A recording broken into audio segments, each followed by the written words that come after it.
Sveiki, mėly klajūnai. Šiandien kviečiu jūs į kiek neįprastą kelionę, o gal net visiškai neįprastą. Nes šį kartą nesigilinsime į žemės paslaptis, o bandysime kilti į dangų. Na, tikėkimės be kančių. O kodėl? Pasirodo, dangus spalio mėnesį naktį gan stebina. Tik saulei nusileidus, jau dangų aptraukia krūvinos raudono šiaurės pašvaistės užuolaidos. Taip pat vakaruose neaukštai spindi skaistus Veneros žiburėlis arba vakarės žvaigždės. Ir taip pat jau bando į mūsų platumas prasibrauti nauja šviesi netikėta kometa. Kometos Lietuvos padangėje gan retas svečias, maždaug ryškesnė viena per 10-metį. Todėl ir naujoji kometa keistų pavadinimu Tsu-Chin-Shan Atlas sukėlė labai daug kalbų ir didelį susidomėjimą.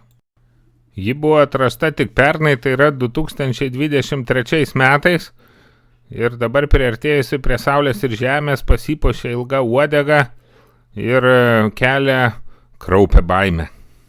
Žiloje senovėje kometų pasirodymai pranašaudavo didelės nelaimės arba bent esminius pokyčius, todėl ne veltui jos buvo dar vadinamos ir Dievo rykštė, ir ragano šluota, ir Dievo pirštas, ir visokiais kitokiais kraupiais pavadinimais. Dabartiniais tokiais neramiais laikais pasirodęs ženklas danguje taip pat kelia įvairių klausimų ir minčių. Daug kas klausinėja, ar tai nėra koks pranašiškas ženklas ir ar neištiks naujos nelaimės Lietuvos ir planetos. Ir čia paprastai visuomenė suskyla į dvi dalis. Viena tikintieji mokslu teigia, kad tai yra įprastas astronominis dangaus kūnas, Saulės sistemos dažniausiai kūnas, todėl jis negali jokio padaryti poveikio mūsų jokiam nei politiniam, nei ekonominiam gyvenimui. Kiti, atvirkščiai, teigia, kad astrologiniai ženklai lemia įvairius pokyčius ir žmonėse, ir visuomenėje, todėl į tai reikia žiūrėti rimčiau. Tiesa, kometa nėra jau toks nekaltas reiškinys. Kaip žinia, Žemėje buvo įvykę 5 didieji išnykimai ir manoma, kad didžiąją daugumą jų sukėlė būtent asteroidų arba kometų kritimai.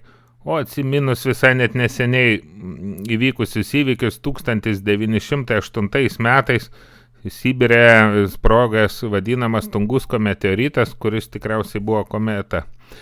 Jisai išguldė tokį plotą miško ir sukėlė tokią smūginę bangą, kad tiesiog žmonijai labai pasisekė, nes kelios valandos kitų laikų, jei būtų tokia trajektorija atskriejęs, tai šis dangaus kūnas būtų liuoptelėjęs kažkur tarp Latvijos ir Estijos ribos ir būtų praktiškai Baltijos šalis tapę negyvenamos.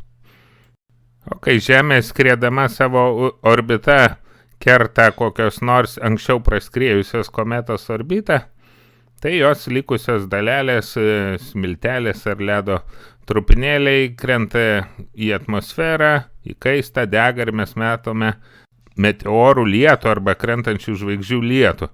Reiškia, fiziškai kometa irgi gali įtakoti Žemę, bet ar gali įtakoti politiką?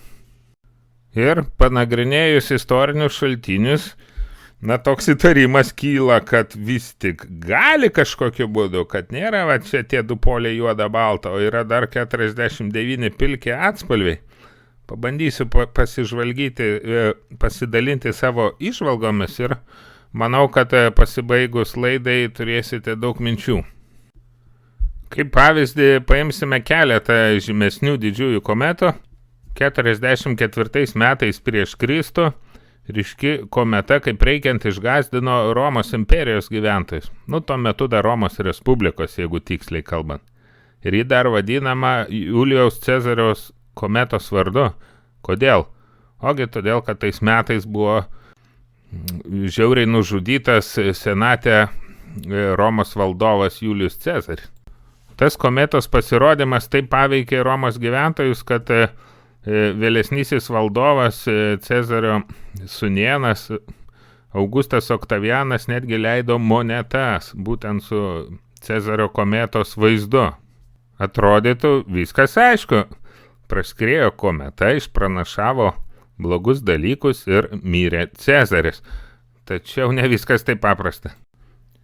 Pažiūrėkime į šią senovinę graviūrą ir joje pavaizduotas Cezario nudūrimas ir praskriejanti kometa. Tai kaip gaunasi? Kometa neišpranašavo, jį jau tuo metu švietė.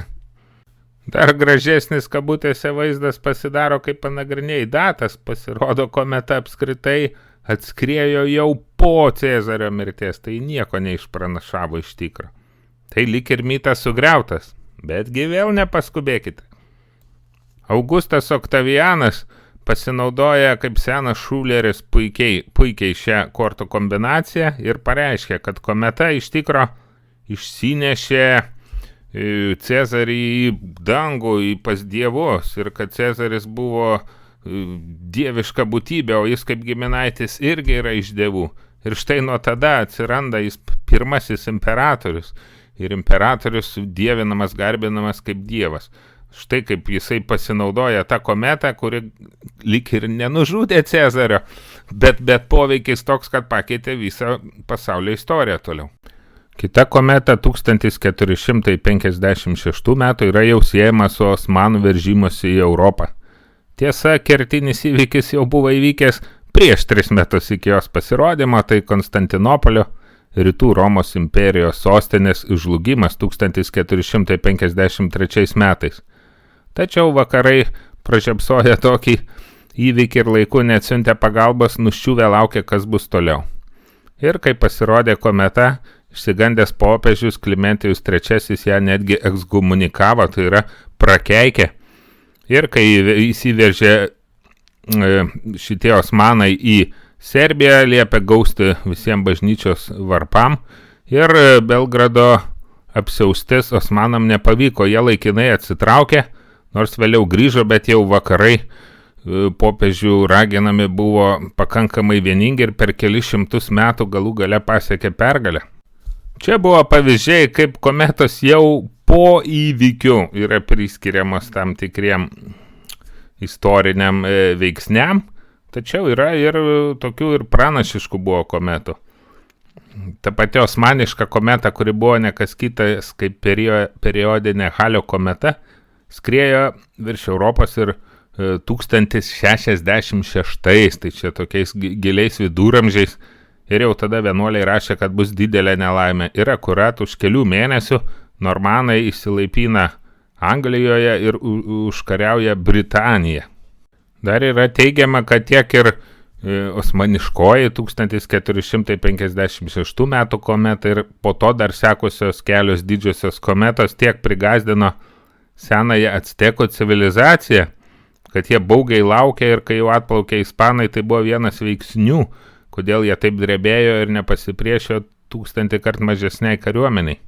Tai kaip čia tada gaunasi, kad kažkur toli už 10 milijonų kilometrų skriejantis ledo kalnas sugeba tiek nulemti istorinius įvykius, tiek dar gali būti pritemptas prie ankstesnių teorinių įvykių. Kažkokia nesąmonė atrodytų, tačiau atsakymą galime rasti mum net gerai žinomose istorijos šaltiniuose, susijusiuose su ne bet kuo, o būtent su Lietuva.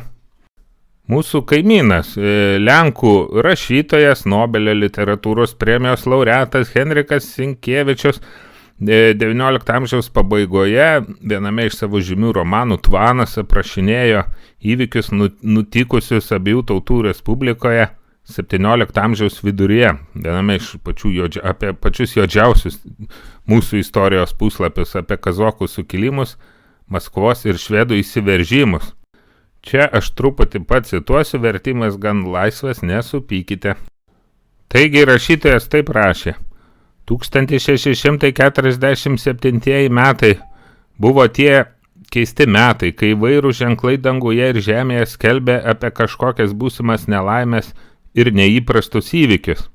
Šiuolaikiniai metraštininkai pasakoja, kad nuo pavasario iš dykumos atskriedavo daugybė skirių, sunaikinusių javus ir žolę, ir tai buvo totorių antpolių pirmtakas. O vasarą įvyko didelis saulės užtemimas, po kurio netrukus danguje pasirodė ir kometa. o Varšuvoje virš miesto buvo matyti kapas, o debesyse ugninis kryžius. Atrodytų štai puikus pavyzdys, kaip ženklai danguje ir kometa išpranašavo baisią ateitį. Tačiau neskubėkime, nes toliau rašytojas aprašo ir mechanizmą, kaip kometa paveikė būsimus įvykius. Ašaros neišdžiuvo tiems, kurie buvo nužudyti ir sukalti ant kuolų, o dabar žiūrėk, kas šviečia danguje.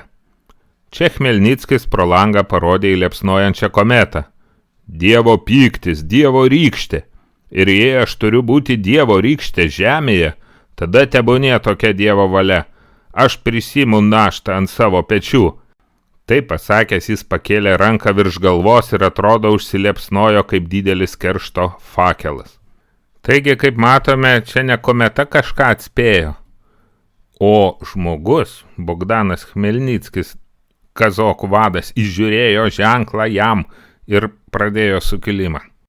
Turbūt pamanysite, kad tai vienintelis toks atvejis literatūroje, tačiau visai ne.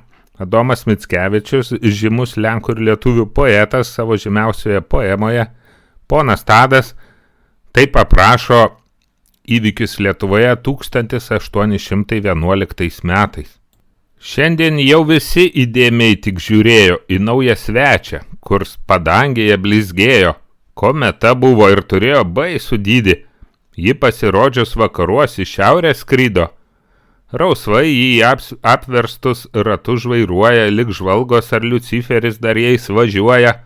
Paleidus plaukus, siekia jų galais net žemę, ir trečdalį žvaigždžių plaukais tais rodo semę ir velka, o pati iš šiaurės žvaigždę taiko, pakėlus galvą, net dairytis nėra jai laiko. Ir žvalgėsi kas naktį ženklą tą lietuviai, ir klausinėjo senių, kaip anuomet buvę. Ir Lietuvos bajorija šlėkta žiūrėdama į kometą štai ką nutarė. Yra vakaruose didvyris toks galingas, te ši kometa atveda jį mums laimingai. Ir jie kalba ne apie ką kitą, apie Napoleoną Bonapartą.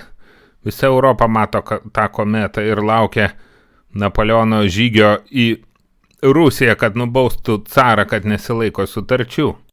O viešieji ryšiai ir viešoji nuomonė jau tada 19 amžiaus pradžioje buvo labai svarbus ir Napoleonas reaguoja. Jisai išsiruošė į žygį ir 1812 metais pražudo savo didžiąją armiją. Ir šie keli pavyzdžiai labai puikiai parodo, kaip kometa veikia istoriją. Ji nieko nepranašauja, nieko nenulėmė, tačiau patys žmonės žiūrėdami į kometą priima tam tikrus sprendimus veikti, arba netgi po kometos praskriejimo pritempti prie kažkokios jiems svarbios idėjos įrodymo. Dėl laiko trūkumo nematau prasmės dabar labai išsiplėsti, bet kam įdomu, jūs galite atsidaryti didžiųjų kometų sąrašą, ten už 1000 metų, už 2000 ir pasidėlioti, pamatysite, koks tai smagus žaidimas, kiek galima įžiūrėti visokių įžvalgų. Daug įdomiau pažiūrėti, ar pastarųjų dešimtmečių kometų pasirodymai kaip nors nekoreliuoja su po to sekusiais istoriniais įvykiais. Ir pasirodo gan kraupoką tendenciją matyti, pavadinkime taip geriau kaip fantaziją ar alternatyviąją istoriją, nes mokslinių įrodymų tam beje aišku nėra ir negali būti, todėl tiesiog paklausykite ir patys spręskite.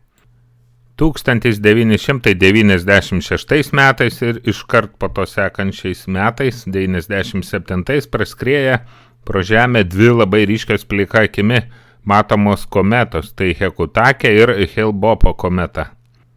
Ir kažkam rytuose, kas labai domisi misticizmu, šamanizmu ir įvairiais kitais keistais dalykais, tai turėjo būti ypatingas ženklas, nes dvi kometos iš eilės, tai čia šimtmečius gali laukti.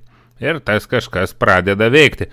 Po 2 metų Rusijoje baigėsi demokratijos eksperimentas ir valdžia grįžta į buvusių KGBistų rankas. 2007 metais pro žemę skrieja ryški Maknoto kometa ir kažkas vėl įžvelgia tenai ženklą ir po metų prasideda karas Sakartvele. 2011 metais sužimba dar viena plika akimi ryškiai matoma kometa Lovejoy. Ir vėlgi po poros metų pasiruošimo prasideda neramumai Maidane, peraugia į rimtą konfliktą rytinėje Ukrainoje. Kažkas paskatintas sėkmės ir, kaip jis mano, dangaus malonės, laukia naujo ženklo. Ir, ką jūs manot, 2020 metais sužimba dar viena Neowise kometa. Ir po jos pasirodymo, po 2,5 metų pasiruošimo, Europoje užverda karas, kokio nebuvo jau 80 metų. Kaip sakoma, vienas įvykis tai kaip įvykis, 2, galbūt sutapimas, 3 tai jau sistema. O čia 4 panašius dėsningumus rodantis įvykiai. Ir ar tai tik tai sutapimai parodės būtent šita naujoji 2024 metų Atlas kometa. Tiesa, ji taip ir netapo didžiąją kometa, nors ir buvo šiek tiek matoma plika akimi. Ilgą laiką jis slėpėsi už Saulės, o vėliau šiaurės pusrutulyje jos matomumą gesino ir Mėnulio pilnatis. Dar kelias dienas ji bus matoma. Štai dangaus žemėlapiai vakaruose pasaulėlydžio 1 valandų galite pabandyti ją žiūrėti. Tai štai tokia gavosi pasakaitė iš rūsio prieš miegą. Tai gal ir geriau žiūrėti ją kaip į pasakaitę, nėra tai čia mano rimai. Paskui priskaldysiu malko ir bus daug visiems juoko.